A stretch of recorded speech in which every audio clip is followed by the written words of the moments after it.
The deen is a struggle in this life. The Prophet ﷺ described days that get so severe that holding on to the deen is like holding on to a burning hot coal. And the reward for holding on to the deen when things get exceedingly difficult is 50 times the reward of those who preceded you. And so on the day of judgment, that burning hot coal is going to be replaced by what? By light in your hand. You sacrificed dunya for the sake of this deen. Now, on the other hand, those who exploit deen for the sake of dunya are in the worst state. So if you're doing the deeds of the hereafter, but only for worldly benefit, you don't show up on the day of judgment and expect reward for these deeds again.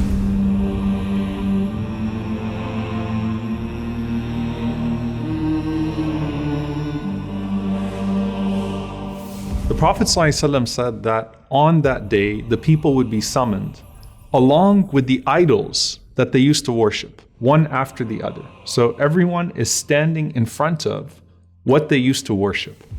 And the Prophet ﷺ says, يَأْتِينَا رَبُّنَا فَيَقُولُ مَنْ تَنْظُرُونَ. Then our Lord will come to us and we will hear him say, who are you waiting for? Now we don't see him, we just hear his voice. So they would say, we are waiting for our Lord. And he would say, أَنَا رَبُّكُمْ, I am your Lord. And they will say, we are going to stay here until our Lord comes to us. And when our Lord comes to us, then we will recognize him. So because they can only hear him and they can't see him yet, and they see everyone standing before their false gods, they're listening and they're staying put. And this is actually a beautiful reflection of سَمِعْنَا وَأَطَعْنَا, we hear and we obey. So this is a praiseworthy trait of the believers, that we're going to wait until we know that it is Allah subhanahu wa ta'ala commanding us to move, and we will stay in our place until then. And then they say, حَتَّى نَنظُرَ إِلَيْكَ, until we see you and we can confirm. فَيَتَجَلَّى لَهُمْ يَضْحَكُ. So Allah subhanahu wa ta'ala manifests himself to them, smiling and laughing. And the Prophet ﷺ said, فَيَنْطَلِقُ بِهِمْ. And Allah subhanahu wa ta'ala takes them with him, and they would follow him. Now at that point, every person, the Prophet ﷺ said, whether a hypocrite or a believer, would be given a light. And they all make their way towards the sirat, towards the bridge. And then the filtration process starts. May Allah subhanahu wa ta'ala not filter us out. Allahumma ameen. Abu Sa'id radiallahu ta'ala anhu said, I heard the Prophet ﷺ say that our Lord will lay bare his shin. And of course, all of this is in a way befitting to him and far away from our imagination. But the Prophet ﷺ said that Allah Azza wa Jal, in a way that's befitting to him, will lay bare his shin. And then all the believers, men and women, will make sujood. They'll prostrate themselves before him. But there will remain those who used to prostrate in this world just out of showing off. And when those people try to make sujood, when they try to prostrate, the Prophet ﷺ said, their back will be as stiff as a rod. يَوْمَ يُكْشَفُ عَنْ سَاقٍ وَيُدْعَوْنَ إِلَى السُّجُودِ فَلَا يَسْتَطِيعُونَ. What Allah Azza wa Jal tells us in the Quran, the day that they will see what Allah Azza wa Jal reveals of himself to them. And they are called to sujood, they are called to prostrate, and they're not going to be able to. And they used to be called to prostrate for the sake of Allah in this world, but now they can't. And then you have scholars who taught one thing, but they did the opposite. And the Prophet ﷺ describes to us a very scary scene, that they're walking around and their insides are out, and they're dragging them. And people are surprised because they say, didn't you used to tell us to do this and not do that? Weren't you one of those who was teaching us? And he says, yes, but I used to do the complete opposite of what I taught you. May Allah protect us. And so this is the hypocrite of those who preach or of those who teach, and in private do everything in contradiction of what they used to teach the people. And you have all of those like them. And when they come to Allah subhanahu wa ta'ala on the day of judgment, he says to them, and all of those who are using the religion to seek attention or to seek the reward of others, اذهبوا إلى الذين كنتم تراؤون في الدنيا فانظروا هل تجدون عندهم جزاء.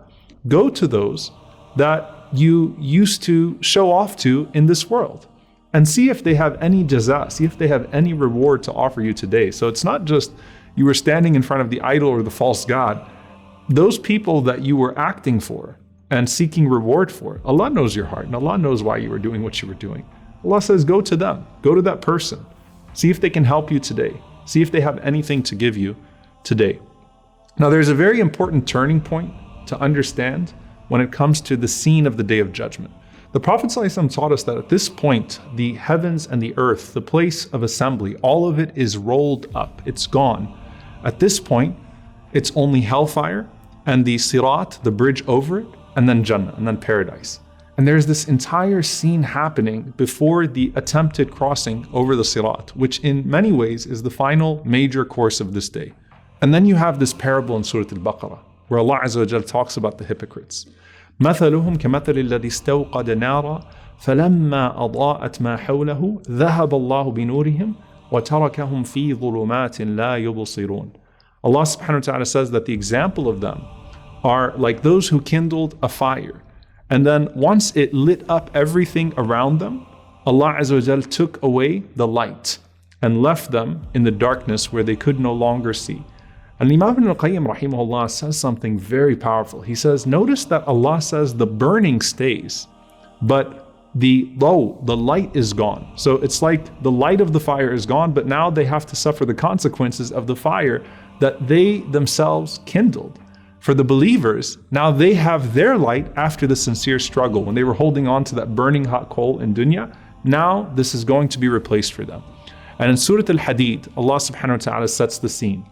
يوم ترى المؤمنين والمؤمنات يسعى نورهم بين أيديهم وبأيمانهم بشراكم اليوم جنات تجري من تحتها الأنهار خالدين فيها ذلك هو الفوز العظيم.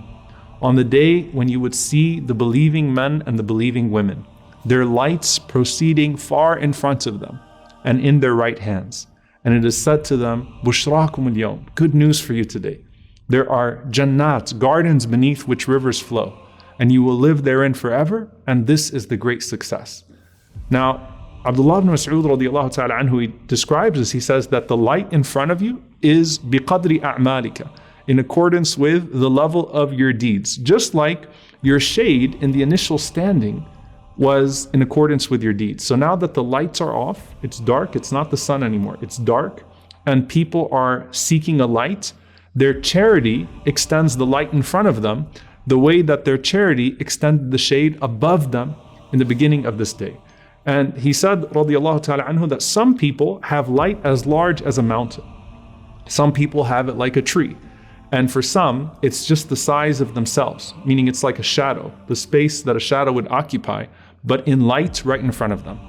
As for their right hands, what do you think is shining in their right hands?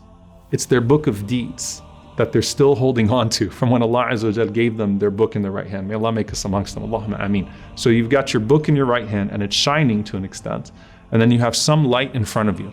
So as they are proceeding forward, the hypocrites who have been benefiting from the light of the believers next to them, they realize that they don't have any light anymore, and they're starting to get left behind.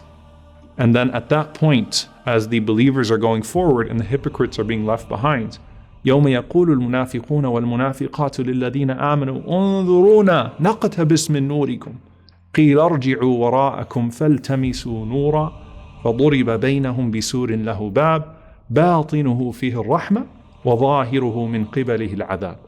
On that day, the hypocrites, both men and women, will call out to the believers, men and women, and say, انظرونا, wait for us, نقتبس من نوركم, let us benefit from your light.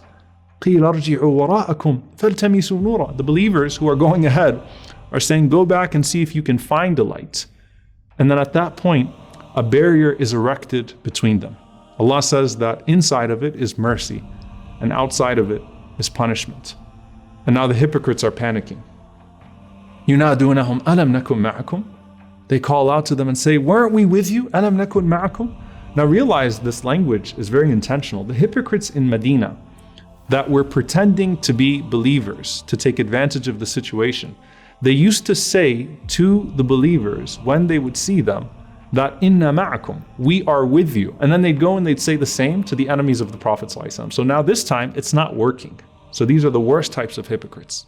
So the believers call back out, بلى ولكنكم فتنتم أنفسكم وتربصتم وارتبتم وغرتكم الأماني حتى جاء أمر الله وغركم بالله الغرور. They will reply, yes, but you allowed yourselves to be tempted, you were hesitant, you were doubtful, and you were deceived by all of these false hopes until finally the command of Allah came. And the deceiver, the chief deluder, being the shaitan, tricked you in regards to your Lord. And it's at this point that the believers look back and the hypocrites are extinguished as well. So they have no light and they are suffering their punishments. And the believers are moving forward with a barrier erected behind them and the bridge in front of them. And Allah Azza wa Jal tells us in Surah Al-Tahrim that they call out, رَبَّنَا أَتْمِمْ لَنَا نُورَنَا وَاغْفِرْ لَنَا إِنَّكَ عَلَى كُلِّ شَيْءٍ قَدِيرٌ. Our Lord, complete our lights for us, perfect our lights for us, and forgive us. We all have things that we're afraid of, and you have power over all things. So as they are going forward and they're holding on to their lights, and you're hoping that it doesn't extinguish, and you are hoping that the light in front of you stays at least at what it is, you're now about to get to the initial crossing of the Sirat. فأما من ثقلت موازينه فهو في عيشة راضية